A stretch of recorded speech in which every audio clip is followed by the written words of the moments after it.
প্রজারা ধীরে ধীরে বিশ্বাস করতে শুরু করে এ এক নতুন যুগ। এখানে রাজা নয়, মানুষের ইচ্ছা জয় করে। নূর আর সেলজান মিলে নতুন নিয়ম চালু করে। প্রজাদের সঙ্গে সরাসরি কথা বলা হয়। নারীদের শিক্ষা আর রাজনীতিতে বিশ্বাস আর নৈতিকতার শাসন। তাদের প্রেম এখন আর শুধু দুজনের নয়, এটা এক জনগণের পরিবর্তনের প্রতীক।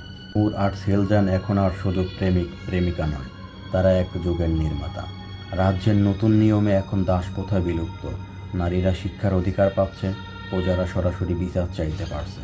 সেলজান বলে, আমার রাজ্য আজ আমি নূরের চোখে দেখি, কারণ আমি শিখেছি ক্ষমতা নয়, হৃদয়ের আলোই মানুষকে শাসন করতে শেখায়।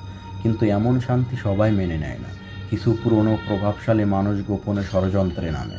তাদের ভয়, এক নারী যদি এভাবে মানুষের হৃদয়ে জিতে নেয়, তবে আমাদের মিথ্যা আর টিকবে না। এক রাতে নূরের ঘরে চুপি চুপি আগুন ধরিয়ে দেওয়া হয়, কিন্তু ভাগ্যক্রমে সে বেঁচে যায়।